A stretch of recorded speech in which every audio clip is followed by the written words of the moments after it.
चिखला माइन में बाघ का आतंक। अब जंगल नहीं, घर के आंगन में मौत का साया। अब घर में घुसकर मार रहा बाघ। इस बार गर्भवती गाय को बनाया शिकार।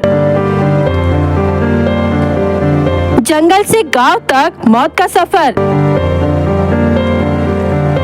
एक हफ्ते में दूसरी वारदात, चिखला माइन में दहशत।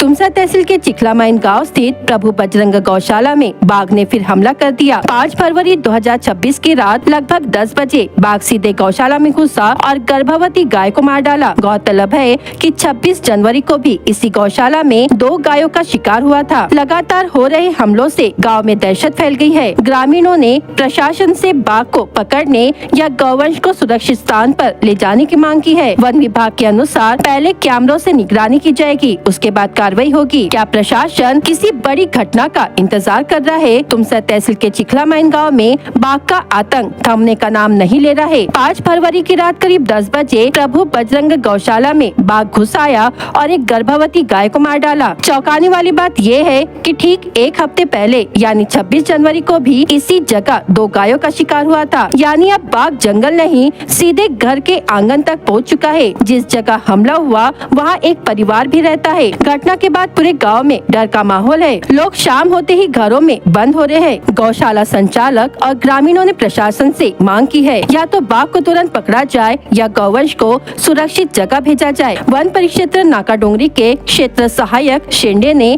घटना स्थल पर पहुंचकर पंचनामा किया और बताया कि पहले कैमरों से निगरानी होगी और बाघ की गतिविधियों से सुनिश्चित होकर वे अगला कदम उठाएंगे। लेकिन सवाल ये है कि क्या किसी इंसानी जान के जाने का इंतजार किया जा रहा है? बार बार घर के आंगन से गौवंश का शिकार कर रहा बाघ आखिर कब जेरबंद होगा और कब राहत की सांस लेंगे ग्रामीण? आज हम पहुंचे हैं चिखला माइंस। चिखला माइंस जो कि चारों तरफ से प्राकृतिक नेचर से घिरा हुआ है, लेकिन आए दिन यहाँ पर वन्य हिंस्र प्राणियों का बहुत ज्यादा प्रमाण में अधिवास हो रहा है, जिसके चलते यहाँ पर इस क्षेत्र में आप देख सकते हो कि रोजाना शेर और चीतों द्वारा किसी न किसी पालतू प्राणियों का शिकार किया जा रहा है।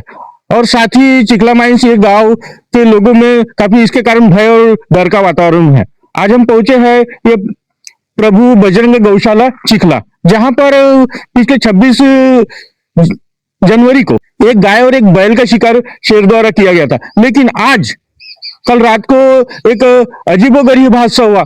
आप ये देख सकते हैं ये घर में 2 लोग, ये घर में लोग रहते हैं, लेकिन रात को शेर सीधा उनके आंगन में घुस गया।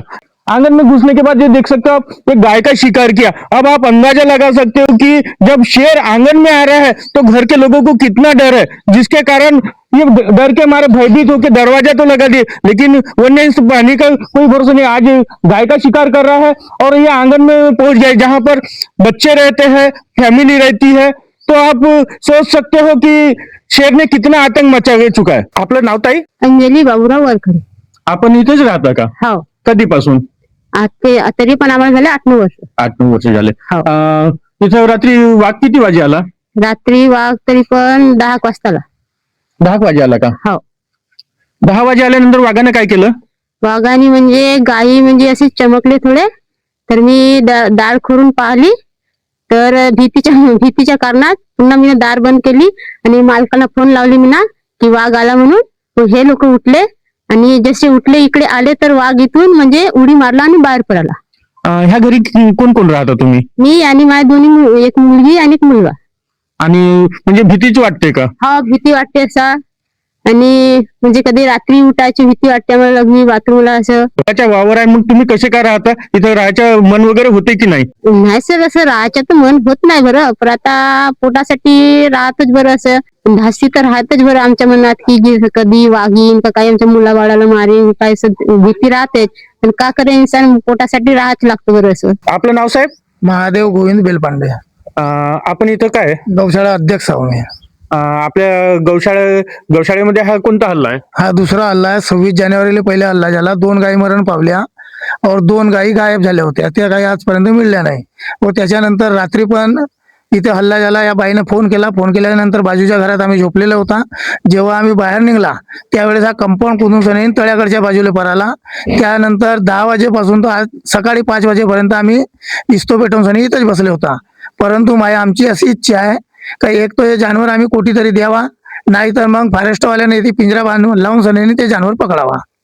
बरं, हे होते महादेव बेलपाडे जे या गोशाळेचे अध्यक्ष आहेत आणि वारंवार वाघाच्या हल्ल्यामुळे यांच्या मनात भीतीचं वातावरण निर्माण झालेलं आहे. आता आपण लक्ष देऊया की या प्रकरणावर वन विभाग, वन परिक्षेत्र नाकाडोंगरी कोणते पाऊल उचलते. बरं, BS क्राईम इंडिया न्यूज साठी मी नरेंद्र केडाम.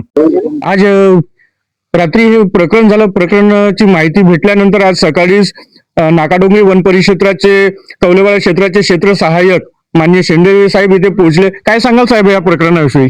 सदर इथं राखीव वन आमचं 66 राखीव वन लागून आहे आणि सिंधी तलाव असल्यामुळे इथं वाघाचं अस्तित्व अधिवास जास्त प्रमाणात असल्यामुळे त्यामुळे ही घटना झालेली आहे रात्रीला.